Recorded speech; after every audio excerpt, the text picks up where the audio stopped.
Is Hmong a cancer that should just be gotten rid of because it will lead to sin?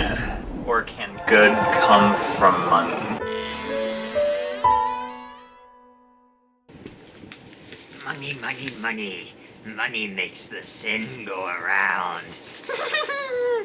Welcome to the Narrow Gate. Thank you for squeezing in here. When it comes to Hmong, people will say one thing or another about Hmong. But the question is, what does the Bible say about Hmong? And I know what you're thinking. Come on, man. That's an easy question. Just look at this verse. And I agree. That's a great verse about Hmong. But that verse only tells you not to love Hmong. It doesn't tell you how to handle Hmong. And on top of that, I don't think you should base anything on just one verse. And the reason is because if you're basing one thing on just one single verse, it's possible that you might be misunderstanding what that verse is telling you. Now, if you're basing it off of lots of verses, and they all point to the same direction, then it's more likely that you aren't misinterpreting those verses. With that being said, today in this video, I'm gonna focus on what Jesus said about Hmong.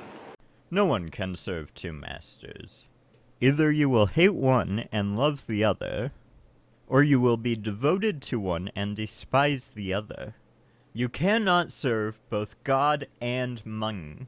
So you can't serve both God and Hmong. So maybe the question that you should ask yourself is, am I doing what I am doing for God, or am I doing it for Hmong? Am I chasing after God, or am I chasing after Hmong? The next passage we will be looking at is where a woman, who we know through the book of John to be Lazarus' sister Mary, she came to him and put very expensive perfume on him, and also wiped his feet with her hair, which seems like it would be kind of tickly. Like, it would be kind of tickly, right? Maybe Jesus wasn't very ticklish. When the disciples saw this, they were indignant. "Why this waste?" they asked. "This perfume could have been sold at a high price and the money given to the poor." Aware of this, Jesus said to them, "Why are you bothering this woman? She's done a beautiful thing to me." So one takeaway we could get from this is perhaps that Hmong does not always have to be used for ministry, but it can also be used for serving one another, and that can be a ministry itself. Which I feel as though that's true, but I'm also not entirely sure how much ground it holds in that passage. Because if you take a look at John 12:4, it only mentions Judas rebuking the woman, which it continues to say about Judas. He did not say this because he cared about the poor, but because he was a thief.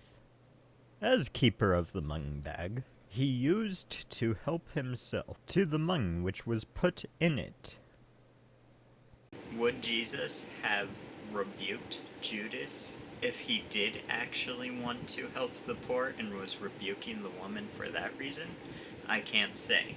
But in John, the purpose of saying this seems to be to show us Judas's love of Hmong and how it ended up leading to him betraying Jesus.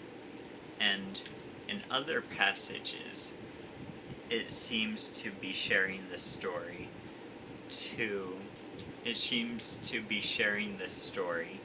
to point towards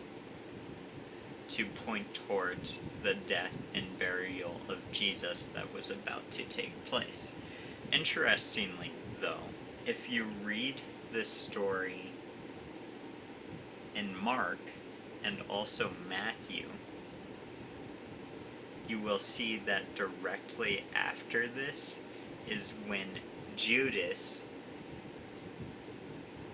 goes and talks to the Pharisees about betraying Jesus. Which kind of makes me wonder, was this the point that pushed Judas to do that? Like, was he sitting there thinking, oh man, if I can't get the money from this perfume, maybe I'll have to get the money by betraying Jesus. I don't know. It's worth thinking about, though.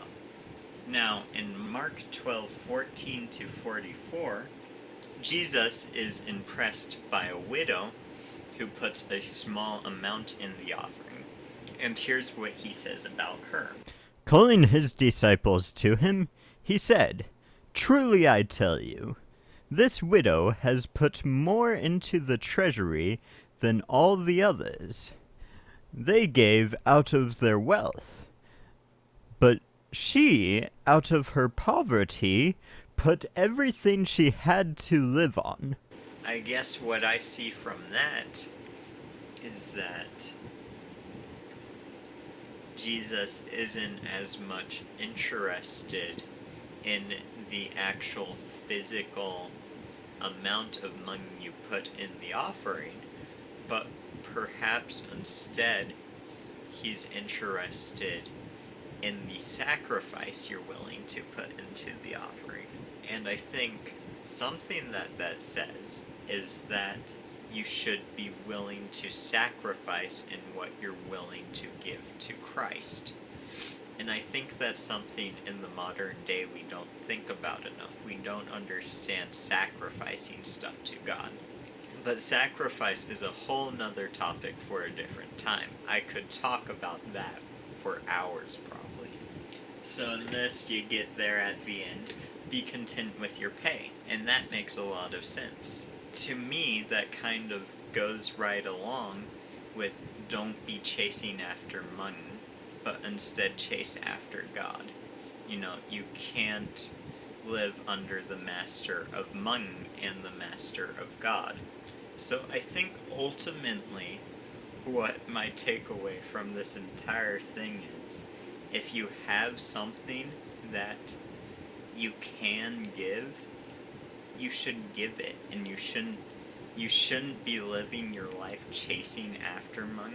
I believe to live your life chasing after money is evil, and beyond that is ultimately unsatisfying. Money is a great distraction from where our priority should be, which is God.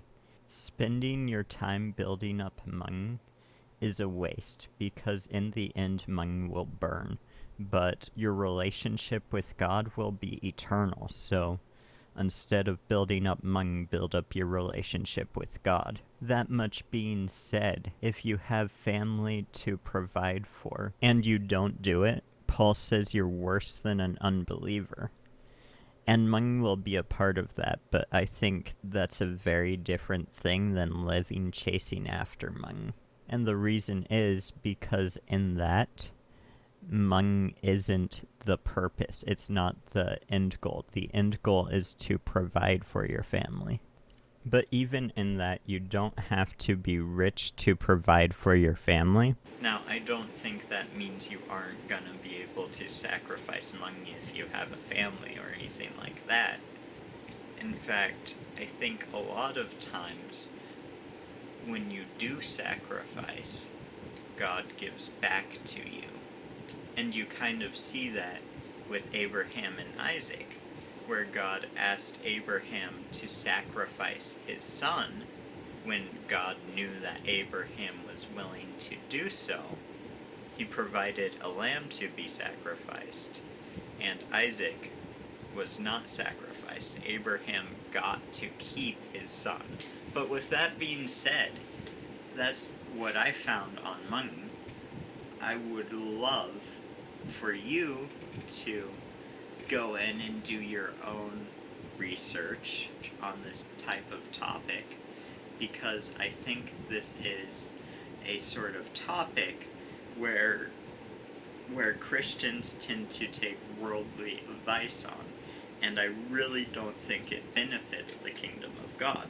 But without further ado, don't forget to brush your teeth, and I'll see you next time.